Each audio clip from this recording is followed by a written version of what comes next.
Thanks for joining us, everybody. My name is Jeff. I'm the Director of Marketing for Mojo AI. This is another installment of the Mojo AI podcast. Today, we're going to be talking about how you manage safety at scale. And for that, we've got a very special guest today, Nick Kakasenko. Can you introduce yourself, please? Yes, I'm Nick Kakasenko. I'm the Vice President of Health and Safety for Sterling Infrastructure. Great. Tell me a little bit about Sterling. What kind of company is it? How big you are? How many employees you have? Where they're at? Well, actually, we're a large construction company. We're really broken up into three primary sectors. We have our e-infrastructure group. They work out on the East Coast. Their bread and butter in the areas that they focus on is large projects, mass excavations, working on data centers, large warehouse projects, large factories. So from there, we have our transportation group.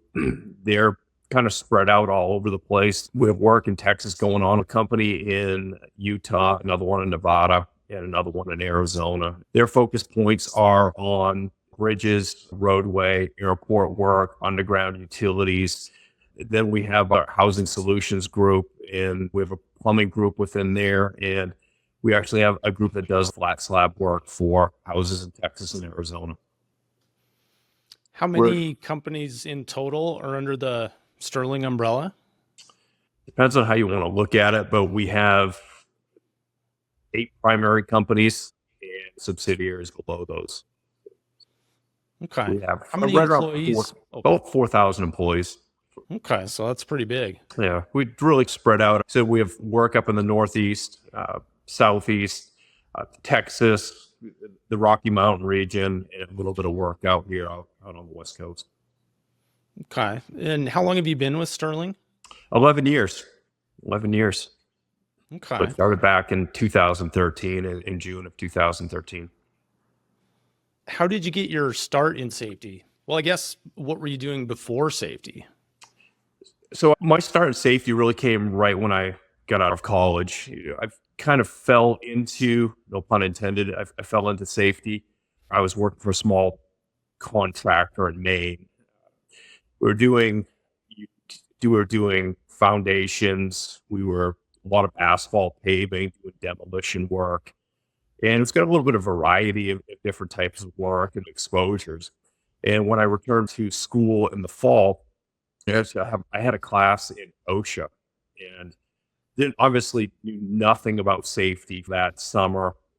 What was safety? It was just a matter of getting the job done. And we were up, 10 feet up in the air doing demolition work, doing foundation, 8 to 10 feet below the ground, no shoring, sloping, loud noises, working around overhead utilities. So you name it, we were around it.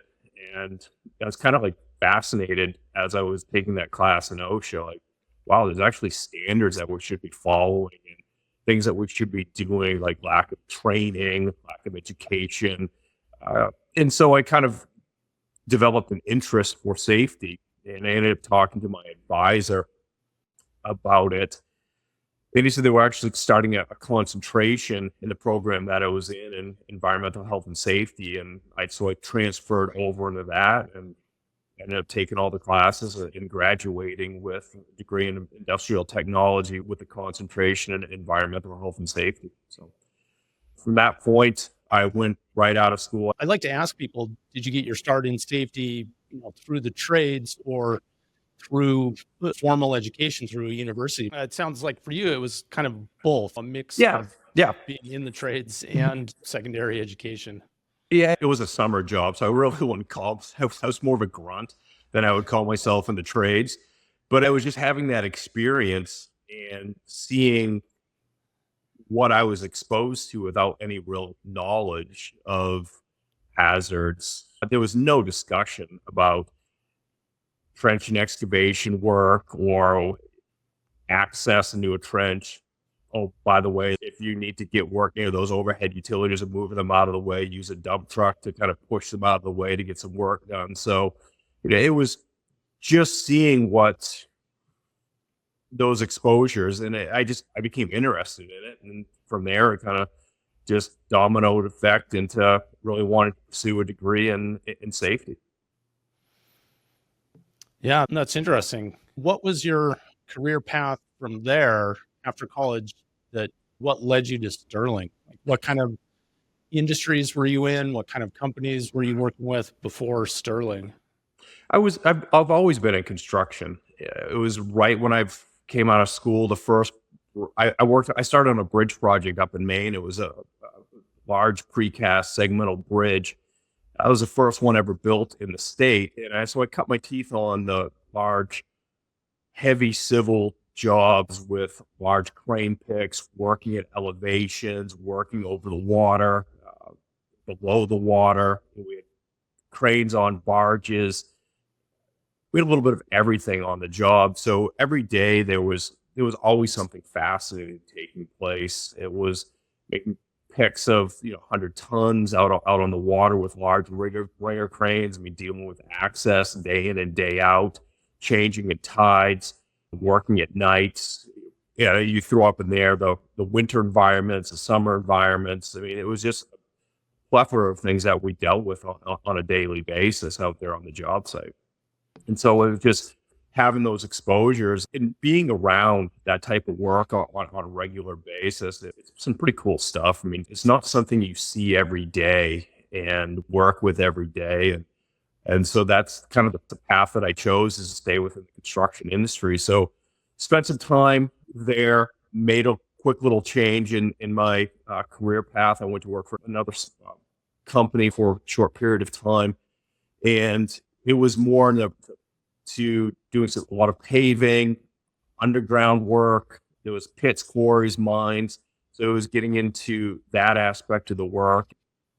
They ended up from there going back to the company that I originally started with, and spent 15 years with them. And from there, moved down to spend some time working in Boston, down at the Logan Modernization Project. Whole different environment, whole different world. Got to spend a little bit of time over there seeing some of the projects on the Big Dig. It was all crane work, working at elevations, large concrete pours below ground, and just a real dynamic. You can imagine what is building a viaduct or a small bridge at Logan Airport. You're dealing with traffic control, you're dealing with everything that's associated with the airport, people all over the place. So there's challenges day in and day out with that. So spent a couple of years in there, worked out in South Carolina on I was the largest cable stay bridge in North America at the time, Cooper River Bridge. So just kind of going back to the same experiences with when I first started in Maine. It was just a massive project, elevations up to 600 feet in the air, over water, you name it, it was there. It was amazing learning experience. So spent a couple of years there, and then I got asked to move up into kind of a division safety manager position. So I took that opportunity, spent a few years out in California, kind of managing multiple projects, multiple people at the time. So it was a complete change of what I was doing. And from there, we moved on to being a manager over an area and having people work for you with multiple projects. So your thought process shifts a little bit. The way you approach safety definitely changes. You get into more of managing people, leading people, educating people. And a lot of that comes down to the experience level that you're working with the individuals. So really getting to know them, kind of outlining a course and direction of where we want to go, and started kind of getting into that leadership type role. And from that point, moved to Colorado, kind of went back to the heavy civil group and on those large mega projects, and ended up having the opportunity to move over to Sterling as the vice president of health and safety for them. So I've been here for the last 11 years. It's definitely been a lot of changes within the company. The first few years, it was definitely some financial challenges, but we grew out of that. We're in a great place for the organization, where we've built a great program over the years, and we've really kind of all around become a very successful company. Look forward to what's going to be happening in the directions where we're going. Oh, that's great. And you touched on some things that I wanted to focus on today, which is kind of how the role of, a a safety leader changes in a smaller organization, smaller project to bigger organization, bigger project. But you mentioned something interesting right there. You said there were some financial issues when you first joined Sterling.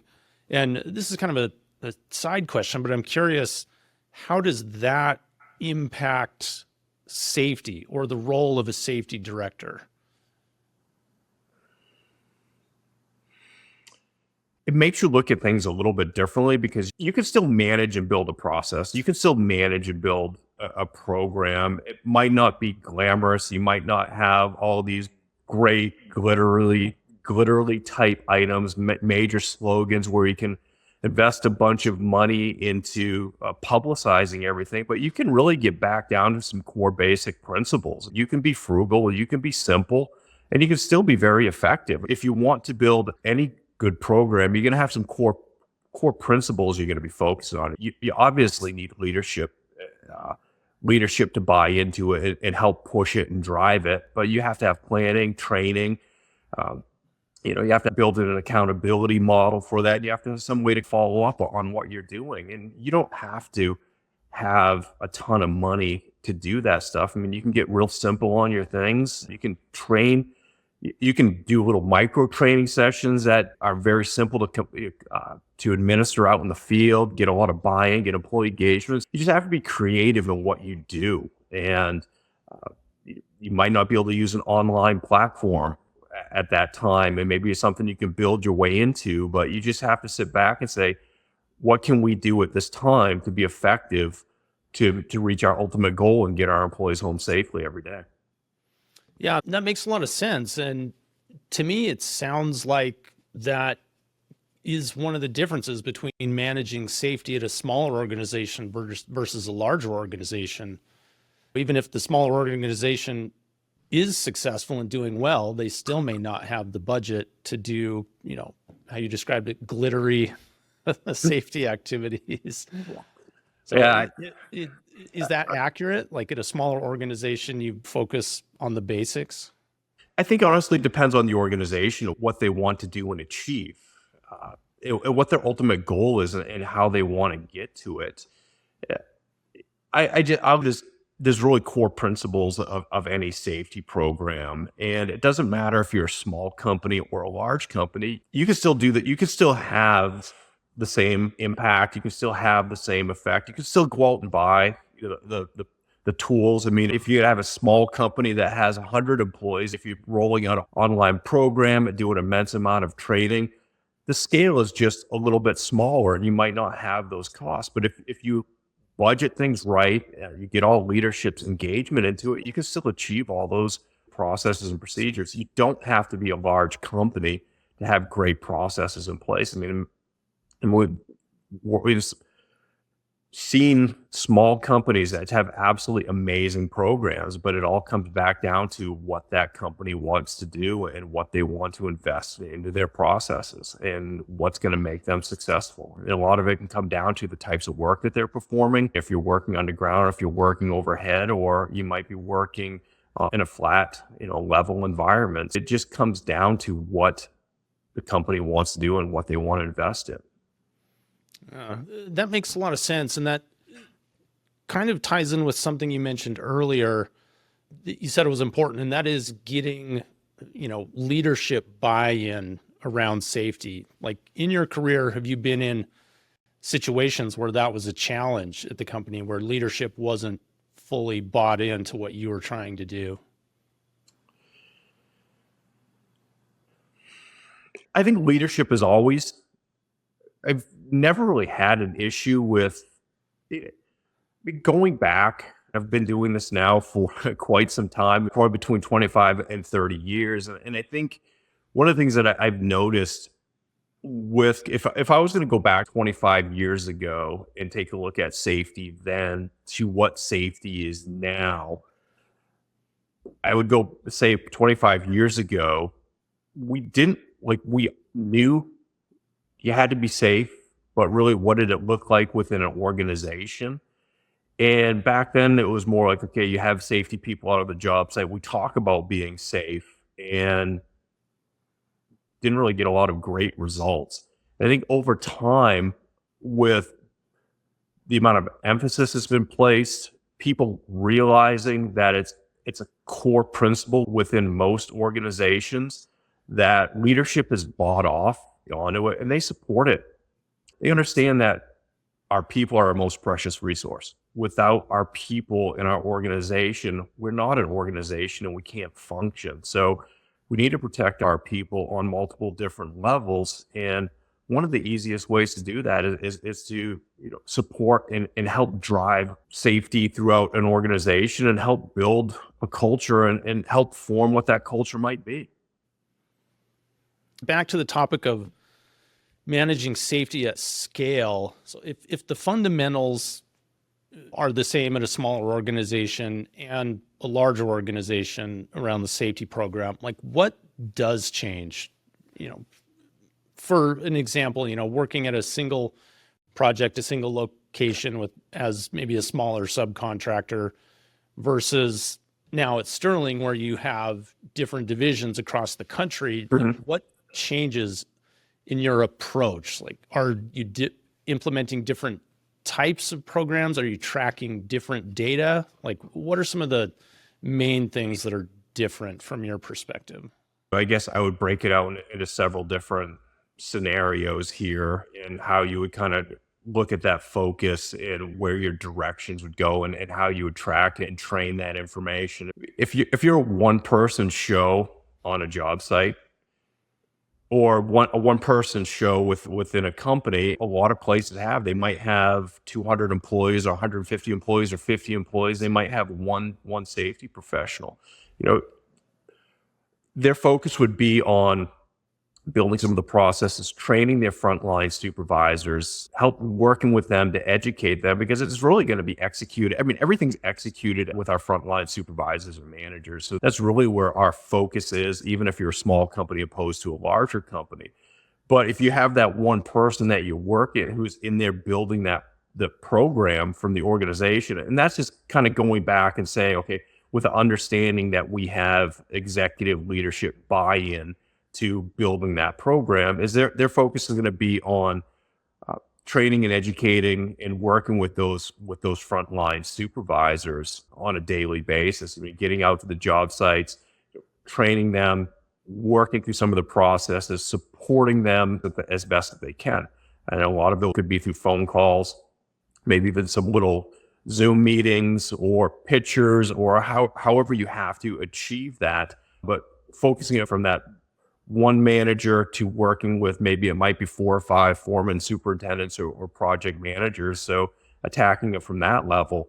But if you're moving up where you're like a manager over division, where you have maybe 3 or 4 or 5 or whatever that number might be, or manager of a company with 500 employees, where your processes, your thought process changes. You start focusing more on leadership. Like, how am I going to lead these people? How am I going to change, or how am I going to share my knowledge, my vision with them to help them execute what they need to do out in the field?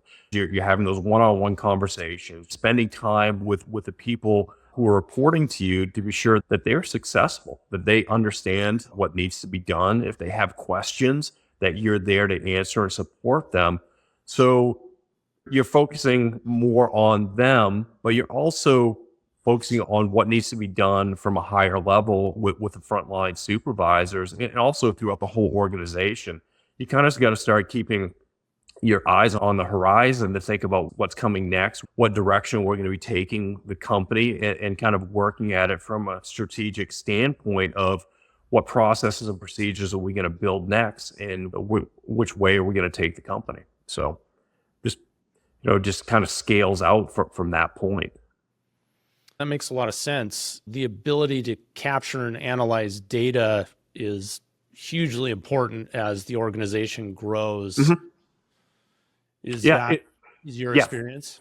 Data is the one aspect of our program that we run. It's really kind of how we built some accountability model into what we're doing to evaluate our levels of engagement throughout the organization. And the only way you can do that is by collecting data, collecting paperwork, collecting to see who's out there doing their observations, their job site safety checklists, their daily safety briefings. If incidents are occurring, being able to track that efficiently and effectively. And with that, I mean, obviously we're a Mojo user, but we go back to what we've really been focusing on with our data is building a clean data set so we can easily go back and analyze it and find out where our strengths and weaknesses are within the organization to kind of move some of our resources around or give us a direction and a focus point on where we're going. Like for us, we want to have similar data throughout the whole organization, because I'm just a firm believer in systems and looking at your processes and procedures. And if you're having weaknesses in certain areas where you can go back and say, okay, what are our expectations of our people? What should we be doing? Are we meeting those goals and objectives? And you can easily go back with data and take a look at, okay, yes, we're doing this, or no, we're not doing this. And if we're not doing this, how do we get to the point where we're being successful? So when you started your career, was everything on paper? But when I started my career, we didn't do anything. I mean, it was we barely had paper. I mean, that was a cool thought process back there at the time. I mean, when I first started, I think one of the coolest inventions was like the carbon copy sheets of paper where somebody could fill out a form and they would tear that off and give that to somebody else, and they would have to keep a copy of it. Yeah, oh no, it was definitely on paper. And things have evolved so much from, let's just call it 30 years ago to now. I mean, with technology, and I think it's hard to go back and take a look at. I can't believe we did it that way, because somebody would fill out a form, it would get passed off this person, that person, that person. One person would check a box back in the office that Joe Foreman submitted this piece of paper, and that's how we tracked everything. But it was, at that time, that's what we did. I mean, there was no thought process of an online platform to help manage and build your program. So now in your role at Sterling, I'm curious about an organization like that who has other companies under the umbrella. How important is safety in a situation where, like, you're looking to acquire another company or expand? Are you able to be involved in kind of an evaluation process of another company to take a look at their safety program? Or is it like, oh, well, we'll just correct it later? There are some discussions that do take place with it. Safety is one real little component that we're looking at within an organization. I guess the way we work with it is we go out and we'll do an acquisition with a company. During the acquisition period, I mean, there's so many things that are taking place. They're trying to get all the financials in order. They're trying to get some of the processes. Like, you just got dropped into a whole different, we're publicly traded too, so you just got dropped into a whole different world. And it's a tidal wave that comes into the company. So we let them get a few of their basic parts set up. We'll have some interactions with the company, like, hey, this is who we are. If you need some support right now, you could give us a call, and we'll start engaging with them that way. And we'll just give them maybe about a year so they can get up on their feet. I mean, the last thing you want to do is, if they're doing some basic things, moving the needle in the right direction, there's no major panic to go in there and say, okay, we got to change all this stuff now. And the way we really do it, and it's been successful for us, and it might not work in other companies, but it's just kind of that slow transition over in processes and procedures. People can only digest so much information. If you go in, I expect you to do this, this, this, this, this, this, this, you're going to fail. So start off with some, hey, here's your expectations. Let's do some observations and job site safety checklists and outline some of those things. We'll get them all trained up on doing that and start with there. So at least they get some of the basic processes in place, basic understanding of what some of our expectations are.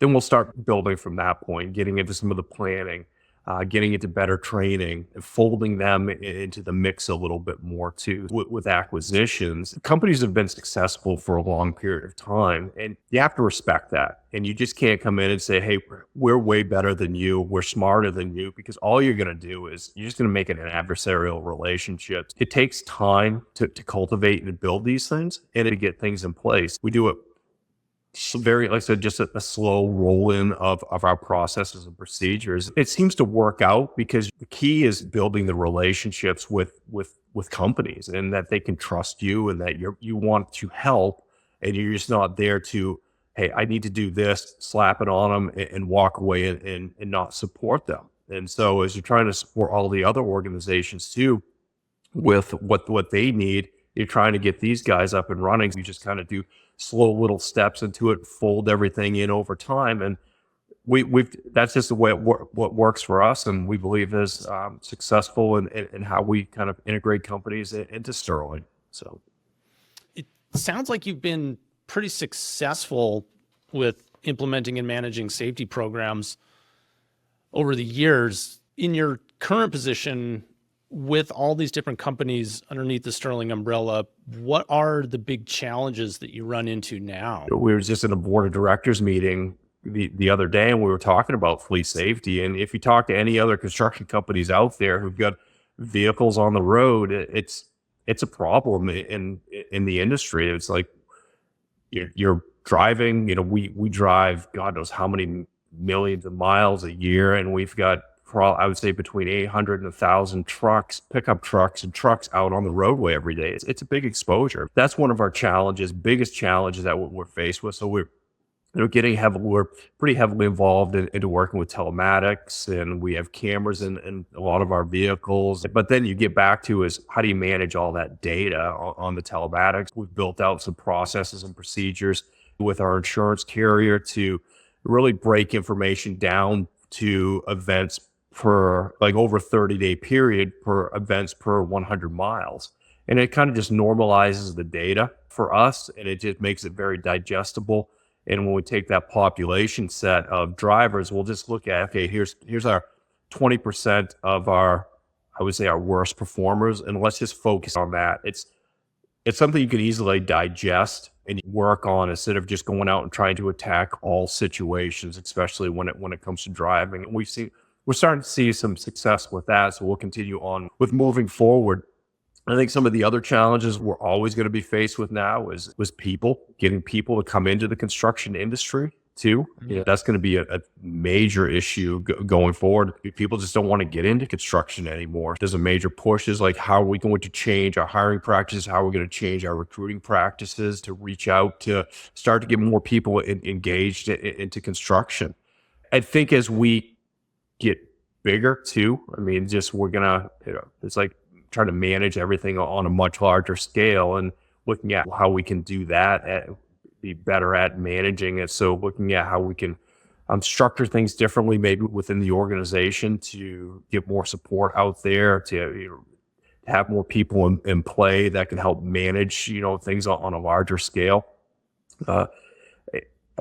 Some of the other challenges that I think we're going to be out there too, as we move into this whole world of integrating technology into safety, is where's this going to go with AI? That seems to be a big discussion out there, and it's one of the things that we've started kind of looking at now, and it kind of goes back to having clean data and getting ourselves set up to use data, and also where it can be easily accessible, easy to use, and how we can incorporate that into our daily activities. I mean, for me, one of the things that we've talked about is we don't want to get into a situation where AI is driving our program. We don't want to get rid of the human element. We still have to be able to make decisions, still have to get back to doing hazard recognition on our own, because our construction is dynamic, and we have to be able to recognize, correct, and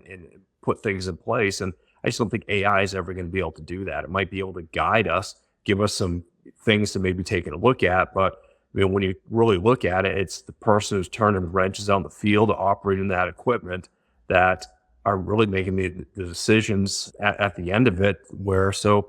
Uh, so that's going to be another major concern and another major focus going forward is dealing with the whole technology part and incorporating that in and making that part of what we're doing and not, as I said, driving our program. Yeah, that's a good insight. AI, it seems like it's everywhere and it's getting harder and harder to separate hype from reality. But we are hearing a lot of companies that are, Maybe AI is driving that. yeah, they're not implementing it right away, but they're starting to have discussions around it. Like, okay, what are we going to do? Right. And like the whole thing with AI is managing your data. I mean, that's really where it's coming back down to is it's just a tool to mine your data to give you information back. And so we're setting ourselves up for that, like going back and say, okay, how can we clean up our language? How can we clean up all of our data from our leading indicators to our lagging indicators? How can we build a common language throughout the whole organization to start doing that? I mean, we started rolling out stuff that can kill you, sticky. So we're going to kind of use that as the backbone of how we can link all of this data together, kind of tying that into the energy wheel where we're going to tie that into our observations. We're going to tie that into our job site safety checklist, use some of the terminology for our JHAs, also using that for our lagging indicators to go back and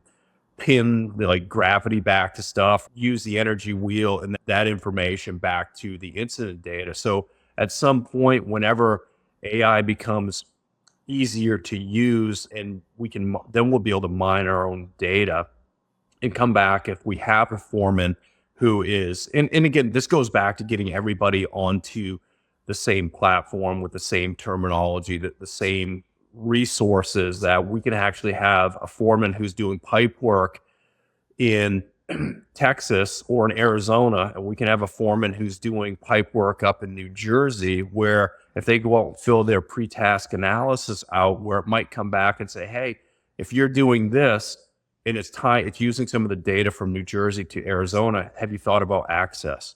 And at least give some information in there that it might prompt the employees to say, oh yeah, because we do forget, we are human, and sit there and say, oh yeah, I forgot about access, thank you, and get some of those things in place. So that's where, I said, we're putting a lot of emphasis on to, with our data, to set ourselves up when it becomes more readily available and easier to tap into.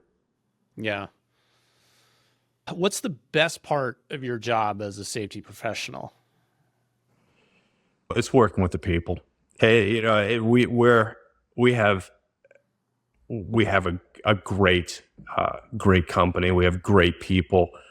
Yeah, and it's really working with all of them. I wish I could honestly get to know all the employees within the company. I mean, we've grown quite a bit over the last few years. The things that I really enjoy is working with the people, seeing our progress over the years and seeing maybe where we were 10 years ago, 11 years ago to where we're at now.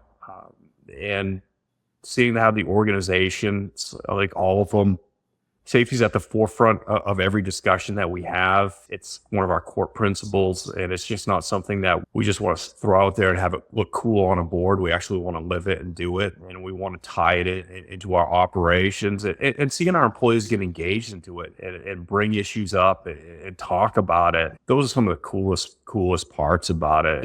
It's never a dull moment. It's always enjoyable working with the people. What is the most challenging or the most difficult part of being a safety professional?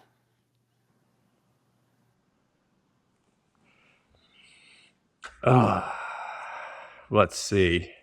The people also?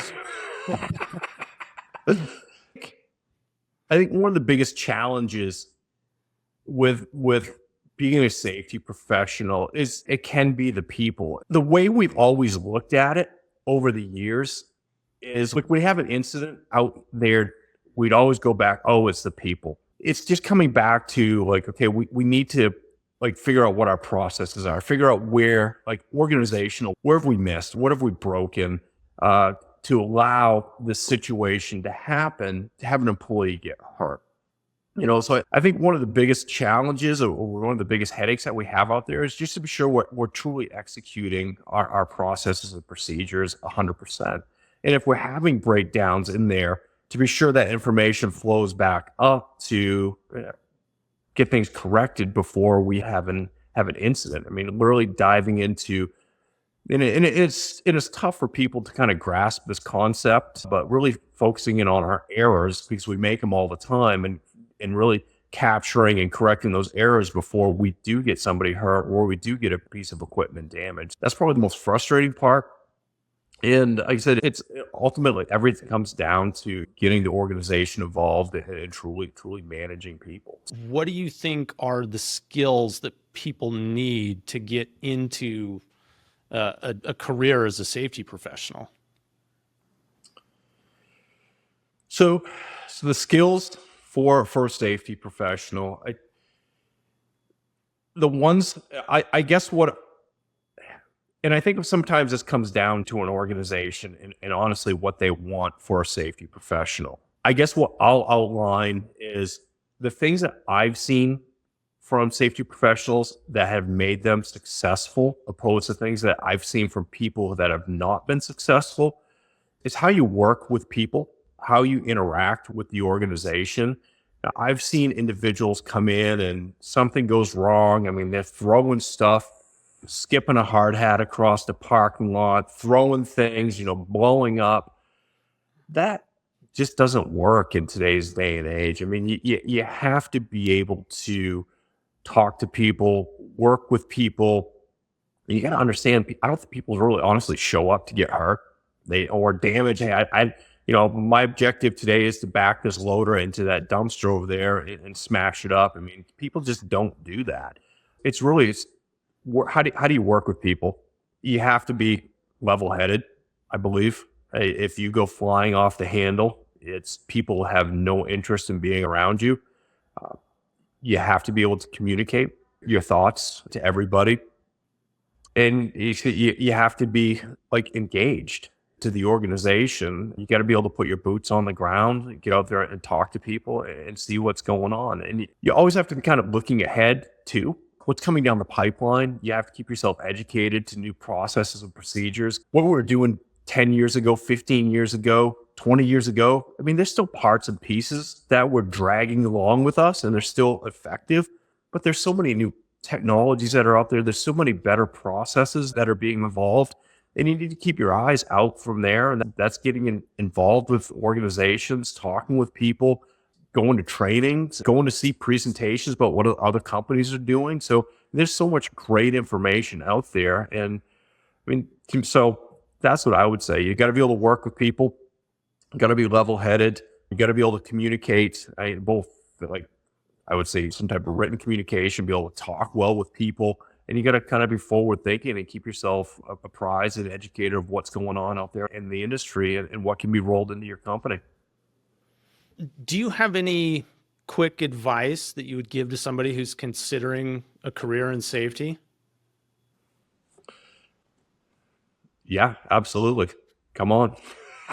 Get joined. I mean, we're honestly trying to find safety professionals out there in today's day and age. It's definitely a need. We need great people. We need individuals to want to get involved in it. It's a fascinating position. I mean, and again, just using some of the stuff that I've said before, is that 15, 20 years ago, people really didn't understand what safety was all about. I mean, there was general understanding, but if you're in it today's day and age, there's a lot of excitement that goes on. You get to, for a lot of, when I first started out on it, what I loved about it is you could get out in the field. You could go see it. You could go experience all these types of work. You could work with multiple, get a chance to interact with multiple people out on the job sites. I mean, you're not confined to an office environment and just sit there at a desk for 8 to 10, 12 hours a day. I mean, you're always doing something exciting. There's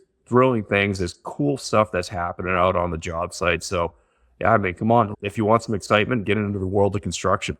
It's entertaining and there's never a dull moment. You'd be able to think quickly and work in multiple environments. In your role now as the VP level, do you get to be out in the field as much as you'd like?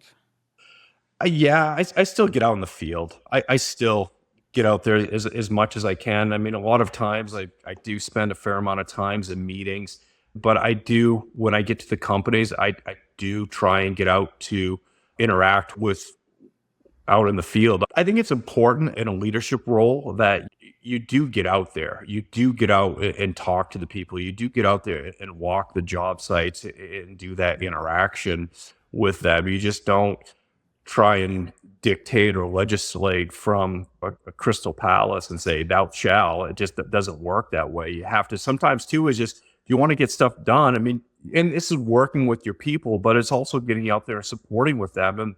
And sometimes too it's just answering questions from superintendents like, hey, why are we doing this? Let me outline it for you. Or just, you're talking about their job and, like, how are you planning this stuff out?